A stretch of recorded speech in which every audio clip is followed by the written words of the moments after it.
नमस्कार। India news के digital platform पर आपका स्वागत है। मैं हूं आपके साथ अनन्या बेदी। आज के टाइम पर हर किसी लड़की का सपना होता है एक छोटे शहर से बाहर निकलकर अपना नाम रोशन करना, अपनी एक जगह बनाना। ऐसी ही एक इंडियन इन्फ्लुएंसर हमारे साथ आज इस खास कार्यक्रम में मौजूद हैं। नाम है सुजाता बनर्जी और सुजाता जो हैं वो इंडियन इन्फ्लुएंसर हैं बेस्ड आउट ऑफ स्वीडन, यानी धनबाद से निकलकर इन्होंने स्वीडन ये पहुंची, जहां पर अपनी जगह बनाई और तमाम चीज़ों में अब ये अपना काम कर रही हैं और तमाम जगह पर और तमाम प्लेसेस पर अपना नाम रोशन कर रही हैं। सीधे सुजाता से बात करते हैं, वो बताएंगी, क्योंकि धनबाद, मुझे लगता है कि धनबाद एक ऐसा शहर जहां से स्वीडन पहुंचना लड़कियां इस बारे में बहुत कम ही सोचती होंगी, और आप गई और आप अपने अपने अपनी जगह बनाई और अब जयपुर में भी मिसेस इंडिया में शॉर्टलिस्ट हुई हैं आप सेमीफाइनल के लिए। कैसी रही ये पूरी जर्नी, और जो लड़कियां आपको सुन रही हैं, जो हमारे व्यूवर्स आपको सुन रहे हैं, उनको क्या मैसेज देंगी? जी, आई थिंक ये काफ़ी ही लंबा जर्नी था मेरे लिए। एक इतने छोटे शहर से निकलना मेरे लिए बहुत बड़ी बात थी, वो भी अपने दम पे निकलना। बट परिवार का हमेशा से साथ रहा है, पति हमेशा साथ उन्होंने मेरा दिया है। एंड सबसे इम्पॉर्टेंट है, मैं सबको यही बोलूँगी कि प्लीज़ अपने ऊपर विश्वास रखिए। अगर आप कुछ निश्चय करें, दृढ़ निश्चय करें, तो आप भी मेरे जैसे क्या, मुझसे भी बेटर अचीवमेंट अपने जीवन में कर सकते हैं। आज के डेट में जब मैं स्वीडन में रहती हूँ, वहाँ का नया भाषा सीखना, उनके लोगों के साथ मिलना जुलना, ये सब मेरे लाइफ का एक पार्ट बन चुका है। और मैं बहुत ही शुक्रगुजार हूँ मेरे परिवार और मेरे दोस्तों का, जिन्होंने हमेशा मेरा साथ दिया है और मुझे हमेशा पुश किया है, और ताकि मैं और अच्छा कर सकूँ जीवन में। एंड मेरे लिए बहुत सौभाग्य की बात है कि आज की डेट में मैं एनआरआई पार्टिसिपेंट आई हूँ India as a semifinalist in missus India INC, जो जयपुर में है। और 27 अक्टूबर को उसका ग्रैंड फिनाले है। And I am really hoping कि मैं कुछ अच्छा कर सकूँ और मैं जीत जाऊँ। हम यही होप कर रहे हैं कि आप कुछ अच्छा ज़रूर वहाँ पर करें और धनबाद का नाम रोशन करें। लेकिन इस पूरी जर्नी में आपके सामने चैलेंजेस क्या थे, और फैमिली से कितना सपोर्ट मिला? क्योंकि मुझे लगता है कि आज के टाइम में अगर आप धनबाद से स्वीडन पहुँच रही हैं तो बिना फैमिली के सपोर्ट तो ये पॉसिबल हो ही नहीं सकता। तो किस तरह से क्या क्या चैलेंजेस आए? आई थिंक सबसे बड़ा चैलेंज ये था कि मैं इतने छोटे शहर से थी, तो मुझे पता नहीं था कि आगे बढ़ना कैसे है। मेरे सामने कोई था नहीं जिसको मैं फॉलो करूँ एज अ रोल मॉडल। तो धीरे धीरे अपनी सारी चीज़ों को मैं खुद ब खुद आइडेंटिफाई करती गई कि ठीक है, अब मैं मास्टर्स कर लूँ, अब मैं ये कर लूँ। अब और मुझे डायरेक्टली मेरी जो नौकरी है वहाँ पे, वो डायरेक्टली फ्रॉम लिंक्डइन है, तो मुझे डायरेक्टली हायर किया गया। और अपनी जो इन्फ्लुएंसर जर्नी है, स्पेशली जब आप छोटे शहरों से होते हैं, आपको होता है ना कि लड़कियों को छोटे कपड़े नहीं पहनने, या बाहर नहीं जाना एक टाइम के बाद। बट मुझे स्वीडन जाके ये महसूस हुआ कि मेरे परिवार भी अब इस चीज़ को समझती है कि कोई बात नहीं, छोटे कपड़ा पहनने कोई बड़ी बात नहीं है। कपड़े बस आपका मतलब, आप कोई जज नहीं कर सकते किसी को उसके कपड़े के थ्रू। एंड अगर आपको फैशन में मन है, अगर आपको एंकरिंग में मन है, अगर आपको इन्फ्लुएंसर बनना है, अगर आपको सेलिब्रिटी बनना है, कुछ भी बनना है, बस अपने ड्रीम्स को आप फॉलो करते रहे। और अगर आप अपने ऊपर बिलीव करें कि नहीं, मैं ये कर सकती हूँ या सकता हूँ, तो ज़रूर उसकी तरफ आप आगे बढ़ते रहें। आप इन्फ्लुएंसर्स की बात कर रही हैं, और हमने देखा है कि आज के टाइम पर बहुत सारी लड़कियां और बहुत सारे हम यूट्यूब पर जो इन्फ्लुएंसर्स हैं, आपके इन्फ्लुएंसर्स में आप में क्या ख़ास है? आप किस तरह के वीडियो और किस तरह के इंस्टाग्राम पे कितने आपके फॉलोअर्स हैं, और क्या सीखने को मिलेगा लोगों को? जी, मेरा इंस्टाग्राम का प्रोफाइल का नाम है द स्टॉकहोम ब्लॉगर। मेरे अबाउट 85,000 85,000 फॉलोअर्स हैं। इट्स मोर लाइक मेरी लाइफ जो स्वीडन में है। यूजुअली लोग स्वीडन में सोचते हैं ना कि थोड़ा डिप्रेसिंग है। काइंड ऑफ ब्लॉगिंग करती हैं आप? Yes, मैं ब्लॉगिंग करती हूँ।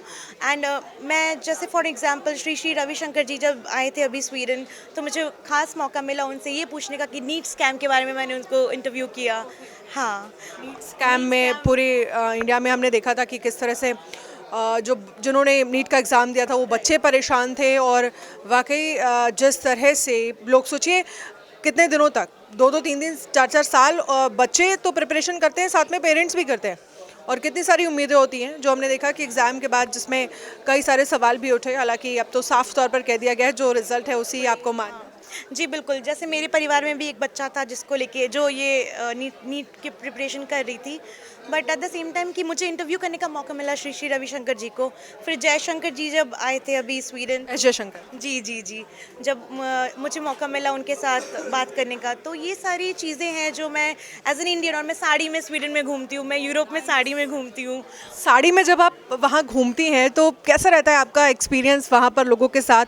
बिकॉज जब हम वेस्टर्न कल्चर की बात करते हैं जो इंडिया में बहुत ज़्यादा तेज़ी के साथ फॉलो किया जा रहा है, जब आप वहाँ पर इंडियन कल्चर को रिप्रेजेंट करती हैं, साड़ी में घूमना उन सब के बीच जो वेस्टर्न ड्रेसेस में है, आपको ऑकवर्ड लगता है?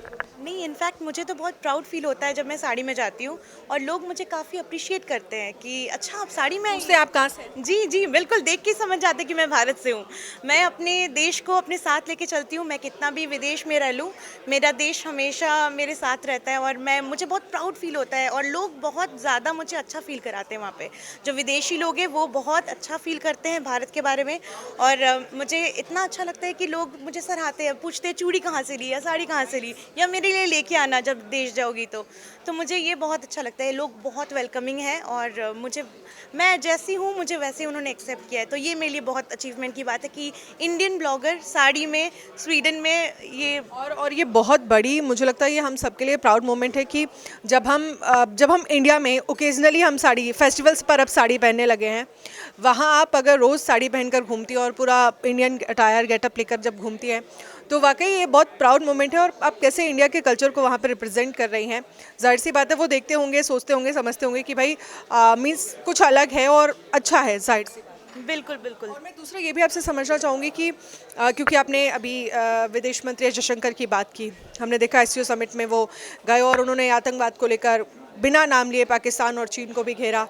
और अगर हम बात करें रविशंकर जी की, कैसा एक्सपीरियंस रहा आपका दोनों के साथ बात करने? बहुत ही अच्छा एक्सपीरियंस था। मुझे इतना सीखने को मिला उनसे और मुझे बहुत ही सौभाग्य की बात है मेरे लिए कि मुझे इतने करीब से उनको जानने का मौका मिला। तो मैं शुभकामनाएं दूंगी उन सबको जो लोग मुझे फॉलो करते हैं इंस्टाग्राम पे, और जिनकी वजह से जो प्यार है लोगों का उसकी वजह से ही मुझे ये सब मौका मिलते जा रहा है। तो मुझे बहुत ही अच्छा लगा। दोनों ही काफ़ी अच्छे पर्सनालिटीज़ हैं, अपने अपने क्षेत्र में बहुत अच्छा कर रहे हैं, और मैं आशा करती हूँ कि आगे भी जब भी ऐसी कोई हस्तियाँ हमारे स्वीडन में आए तो मुझे मौका मिले दोबारा उनसे मिलने का, बातचीत करने का। अच्छा, जो धनबाद की लड़कियां हैं, जो बिहार की लड़कियां हैं और जो देश भर के छोटे शहरों की लड़कियां हैं, उनके लिए आप क्या मैसेज देना चाहेंगी? मैं एक ही चीज़ बोलूँगी कि अपने पढ़ाई पे, अपने एजुकेशन पे बहुत ज़्यादा ध्यान दीजिए, और अपने परिवार को साथ लेके चलिए।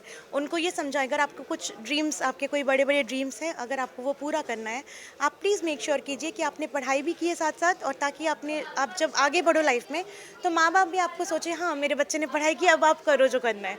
जैसे मेरे केस में मैंने अपनी पढ़ाई लिखाई सब की, अब जब मैं एज अ फैशन इन्फ्लुएंसर काम कर रही हूँ तो मेरे घर वालों को कोई दिक्कत नहीं। इनफैक्ट मेरे सारे घर वाले आ रहे हैं मेरी मिसेस इंडिया को देखने, मेरे ससुराल वाले, मेरे सब कोई फैमिली मेम्बर्स। इन्फ्लुएंसर्स की जब हम बात करते हैं तो आज के टाइम पे लोग इसे अब करियर नहीं मानते। वो कहते हैं इन्फ्लुएंसर ये करियर तो नहीं हो सकता, आपको कुछ इसके अलावा भी करना चाहिए। तो क्या जो लड़कियां इन्फ्लुएंसर बनना चाहती हैं किसी भी फील्ड में, आप जैसे फैशन से हैं या फूड ब्लॉगिंग करना चाहती हैं, आउटिंग के लिए ब्लॉगिंग करना चाहती हैं, उनको लेकर आप क्या कहेंगे, क्या मैसेज देंगे, और क्या ये पॉसिबल है कि आप उसे एज अ करियर आप कंसीडर करें? जी बिल्कुल, एज अ करियर हम देख रहे हैं कितने फेमस इंस्टाग्रामर्स और इन्फ्लुएंसर्स हैं जो आज की डेट में बहुत अच्छा नाम कमा रहे हैं। अगर आप कुछ भी करो, जो भी आप करो, अगर आप दिल से करो तो ज़रूर आप उसमें सफलता प्राप्त करोगे। और सबसे पहली बात कि जो आपका सवाल था कि एज अ करियर आप देख सकते हो, जी हाँ बिल्कुल, ये भी एक पार्ट ऑफ मीडिया है, डिजिटल मीडिया है, जिसमें करियर आप बना सकते हो।